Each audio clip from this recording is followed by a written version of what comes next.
안녕하세요. 캐나다에 사는 용접사 김재환입니다. 오늘은 이민과 관련된 진로를 고민하시는 분들을 대상으로 이야기를 해보려고 합니다. 그 이미 한국에서 어떤 일을 하고 계신 분들도 있고, 그리고 새로이 이제 자신의 전공을 찾으시려고 하는 분들도 계신데, 이제 이민은 어떻게 보면 새롭게 시작을 하는 것이고, 그리고 한국과는 많이 다르죠, 캐나다는.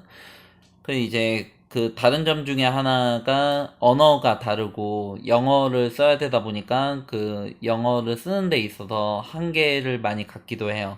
그러다 보면 자신의 전공을 바꾸더라도 이제 새롭게 시작을 하려고 하시는 경우도 있고요. 그리고 아직은 자신의 전공이 정확히 이렇게 안정해져 있는 경우도 많이 있습니다. 그래서 질문을 해요. 저한테 이제 뭐 여러 가지 질문들이 있는데 이제 그 중에서 보통 대체적으로 이제 비슷한데 어 뭐 용접을 하면은 먹고 살기 괜찮은가라는 걸로 귀결이 되는 거죠. 당신은 캐나다에서 오래 살고 있고 용접을 하는 걸로 알고 있는데, 당신이 보기에 새로 시작을 하는 게 어떤가? 이제 먹고 사는 거는 어떻고, 그리고, 비전이 어떠한가? 뭐 전망이 어떠한가? 뭐 이런 거를 이제 저한테 제 의견을 이제 물어보는 거죠. 그런데 그거는 개개인들마다 좀 이제 좀 제가 좀 답변을 좀 달리 해요. 어떤 분들은 학교를 가는 게 좀 좋고, 어떤 분들은 제가 봤을 때는 그냥 기존의 경력을 살리는 게 좀 좋아 보이고, 어떤 분들은 그냥 새롭게 시작을 하는 거다 보니까 밑바닥부터 해가지고, NOC CED이지만, 뭐, 비숙련직이죠. 비숙련직이지만 고생을 하면서 영주권을 따고 나서 전공을 선택을 해도 괜찮을 것 같다. 이렇게 말씀을 드리기도 하는데, 일단 이거는 답이 없어요. 그리고 저도 잘 몰라요. 제가 잘 모르는 거는 저도 이제 제 입장에서 선택을 하는 거예요. 이제 제가 보는 비전이고, 제가 보는 현실적인 그 관찰이 되는 거라서, 저랑 달리 볼 수가 있거든요. 같은 현실이어도, 저랑 달리 볼 수가 있어요. 그리고 이제 비전이라는 것도 좀 이렇게 저랑 생각을 달리 할 수도 있는 거죠. 그래서 각자에게 맞는 답을 찾으셔야 돼요. 이제 제가 일괄적으로 이렇게 어떤 전공이 최고고, 그리고 가장 비전이 있고, 가장 돈벌이도 좋습니다라고 이야기는 못 드려요. 이제 전공들마다 장단점이 있죠. 이제 같은 트레이드들이라고 해도 트레이드 내에서도 기술직 내에서도 전공이 굉장히 이렇게 다양하게 있어요. 뭐 목수도 있고, 뭐 자동차 정비도 있고, 중장비도 있고, 그리고 저처럼 용접이나 뭐 피팅 뭐 이렇게 많죠. 이제 각각 이렇게 다 틀려요. 다 틀리고, 분야도 이렇게 되게 넓고, 그리고 깊이도 있고, 비전도 있고, 제가 보는 것도 한계가 많이 있습니다. 그래서 이제 저는 그런 이야기를 항상 많이 해요. 자신이 비전을 볼 수 있는 쪽으로 가야 된다. 이런 이야기를 많이 드리고요.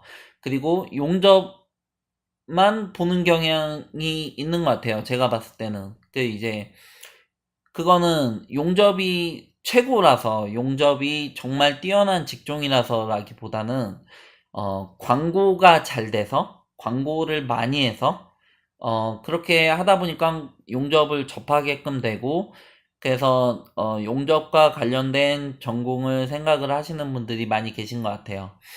그래서 용접 말고도 뭐 다른 괜찮은 직종들도 많이 있다. 뭐 이런 말씀도 좀 드리고요. 무엇보다도 이제 자신이 비전을 볼 수 있어야 되고, 이제 자신한테 맞아야 돼요. 이제 어떤 분들은 이야기를 할 때 이제 내가 무엇이든지 열심히 이렇게 잘 할 수가 있다. 이민이 된다라고 하면 내가 어떤 거든 다 열심히 잘할 수 있다. 나는 굉장히 이렇게 성실하고 책임감이 있는 사람이다. 이렇게 이야기를 하는데, 근데 이제 실제로 이민을 해보고 하면은, 진짜로 열심히 하는 거는 또 별개이거든요. 그렇지 않은 경우가 많다라는 거예요. 그 이제 그가 왜 그렇게 되냐면 자신을 객관적으로 나라는 사람을 보기가 굉장히 이렇게 힘들어서 그래요. 이제 나는 뭐든지 잘할 수 있을 것 같고, 나는 새롭게 시작을 했으면 좋겠고, 그리고 얼마든지 이렇게 잘 할 수 있을 것 같은데, 근데 현실은 그렇지가 않죠.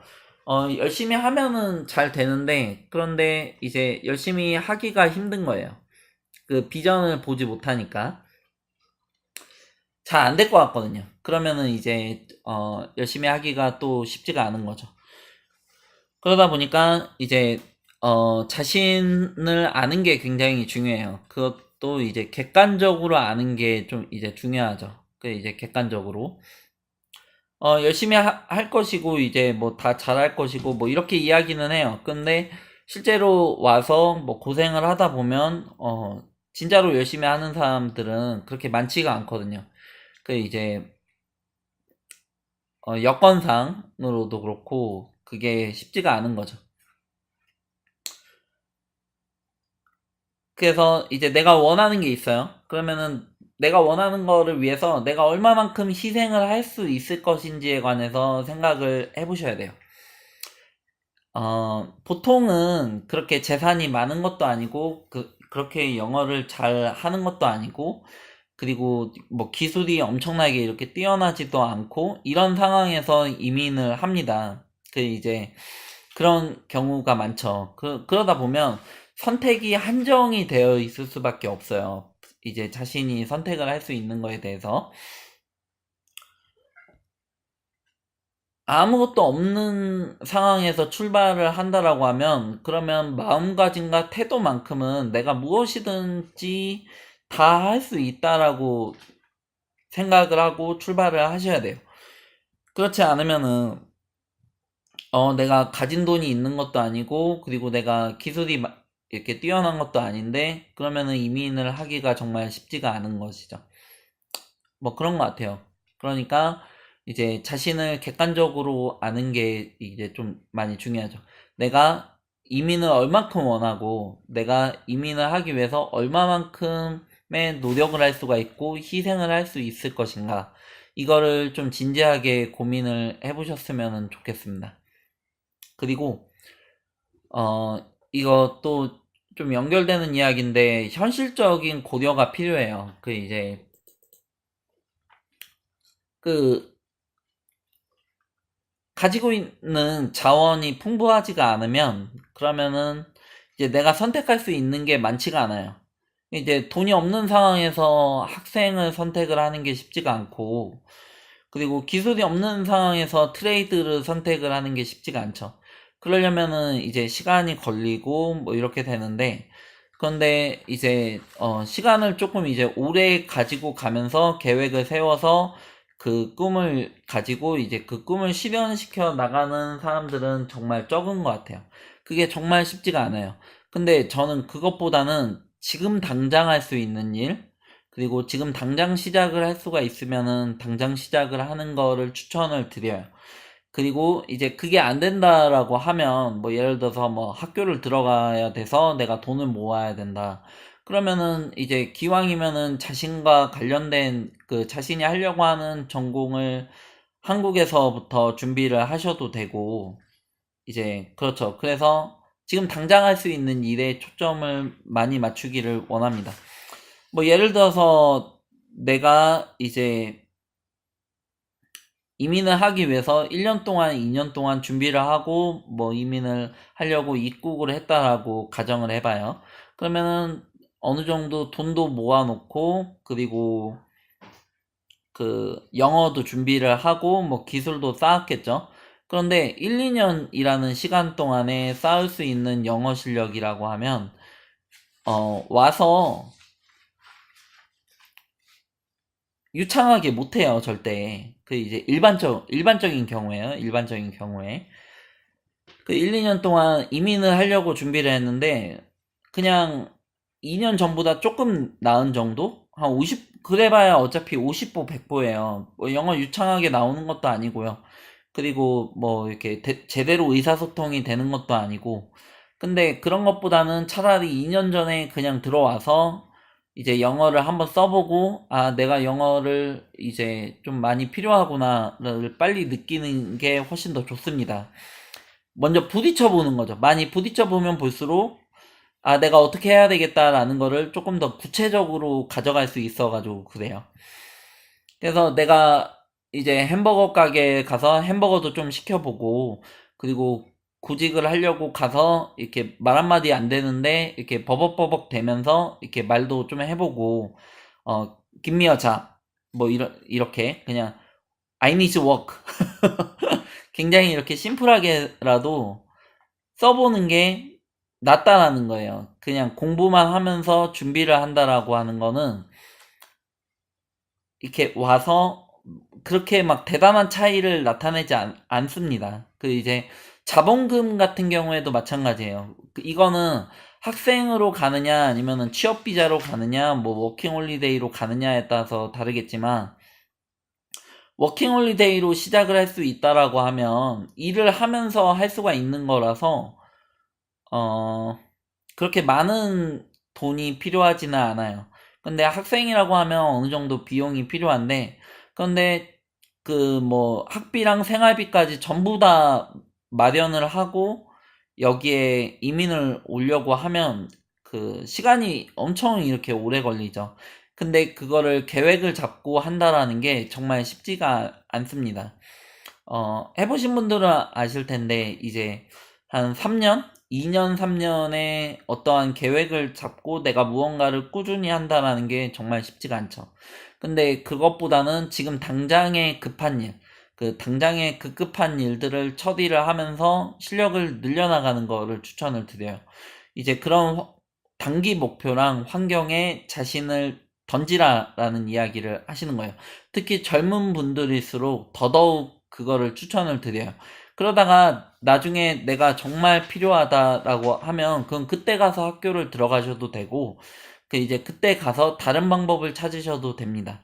그 이제 미국에 갔다가 미국 그 캐나다로 오든지 아니면 뭐 호주로 넘어가셔도 되고요. 그 캐나다만 이렇게 그 이민하기를 좋고 뭐 이런 나라인 거는 아니에요. 그 이제 다른 방법들도 많이 있고 하니까, 그것보다도 먼저 그 현실적인 이제 직접적인 도전을 하시면서 내가 무엇이 부족하고 무엇을 어떻게 해야 될 것인가, 이민이 정말 나한테 맞는 것인가를 더 빨리 깨달을 수가 있거든요. 그래서 이제 그 좀 이렇게 막연한 계획을 구체적으로 그 변환시켜줘야 돼요. 이야기를 조금 이제 해보면 계획이라는 게 굉장히 이렇게 막연할 수밖에 없거든요. 그 이제 캐나다에서의 상황도 그렇고 안 해봤으니까, 내가 이걸 이렇게 해본 것도 아니고, 그리고 직접 안 부딪혀 보니까 이제 좀 막막하게 계획이 잡힐 수밖에 없죠. 그리고 좀 이렇게 답답하기도 하고 뭐 이런 거죠.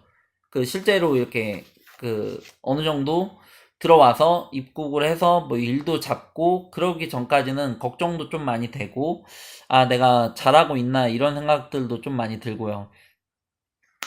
그 캐나다 생활을 조금 이제 안 해보고 학교를 들어가게끔 되면 나중에 취직하는 게 학교를 다니는 내내 계속 이제 걱정이 될 수밖에 없어요. 그 이제 취업이 돼야 영주권으로 진행이 되는 건데, 그런데 이제 내가 취업 안 해봤거든요. 그 이제 내가 그 취업을 하기도 쉽지가 않다라고 하고, 그러다 보니까 이제 걱정이 많이 되는데, 많이 부딪혀 보면 부딪혀 볼수록 이제 처음부터 이제 많이 깨져 보면 깨져 볼수록 더 단단해지는 거예요. 더 견고해지고, 좀 이렇게 이해가 좀 이제 되실 거라 생각을 합니다.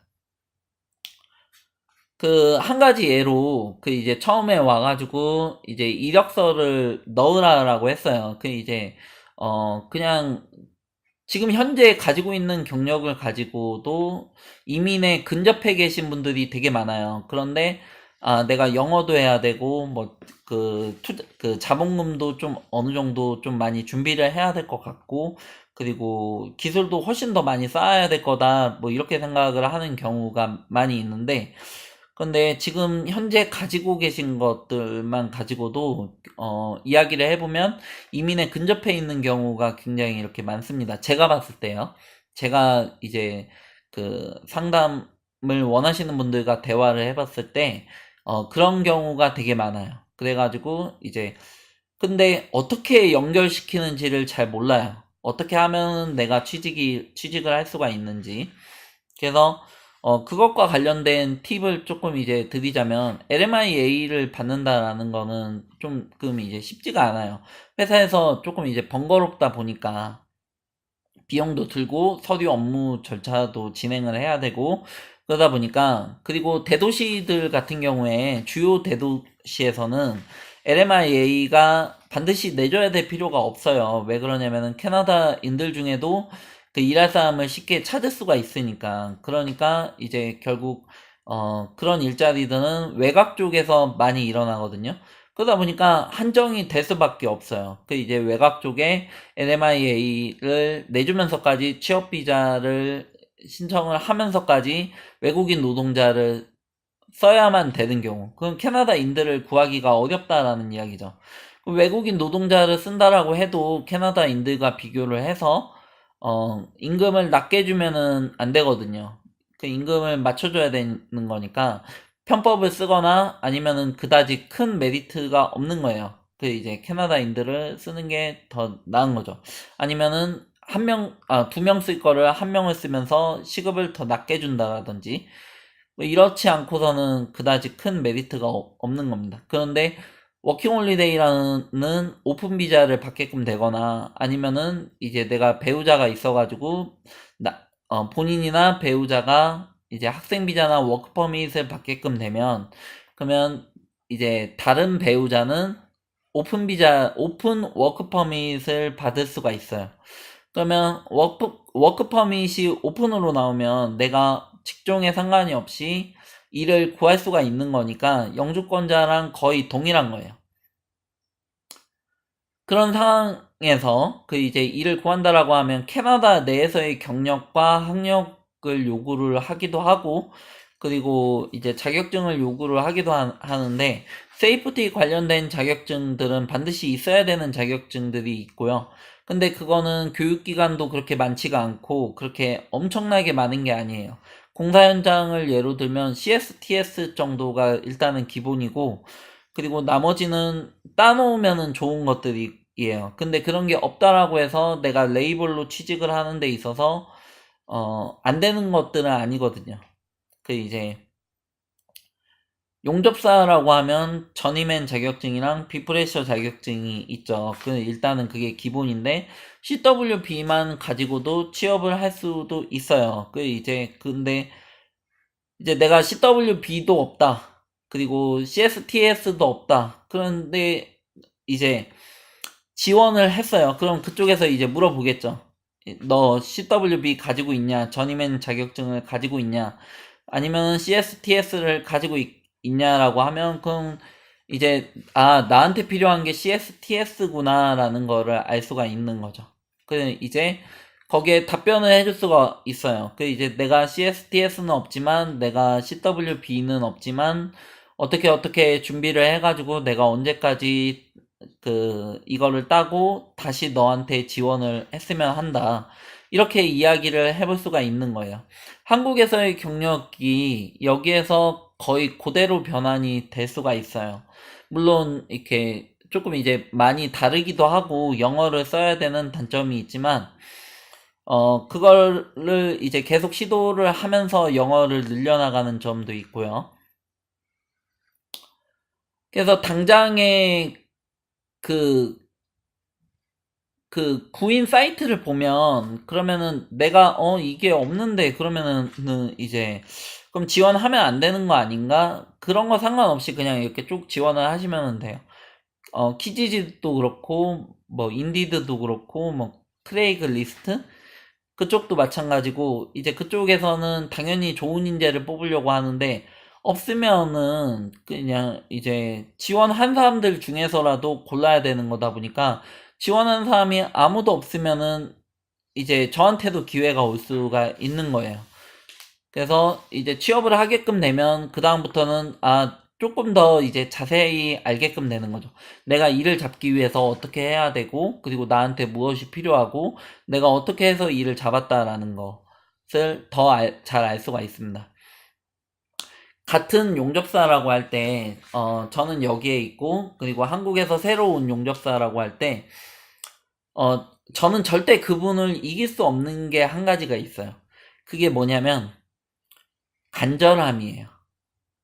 저는 그 일을 반드시 못 구해도 다른 데서 일을 구하면 되니까, 이제 뭐, 애걸복걸 하면서 구걸하고 매달리고 할 필요가 없어요. 그 이제 그쪽에서 그냥, 노라고 이야기를 하면, 그래, 그러면 알았어. 하고서는, 딴 데 알아볼게. 하고 끝날 수가 있어요.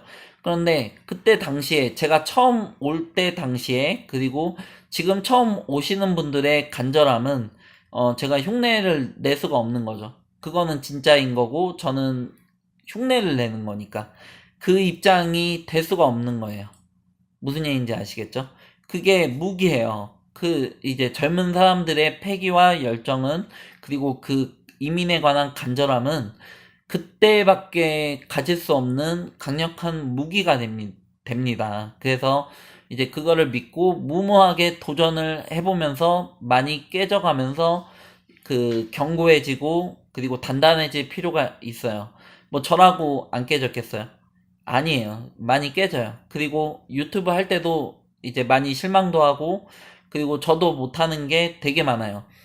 친구랑 이제 같이 게임을 하는데, 아는 동생인데, 정말 오랜만에 스타크래프트를 했다라고 해요. 제가 대판 깨졌어요.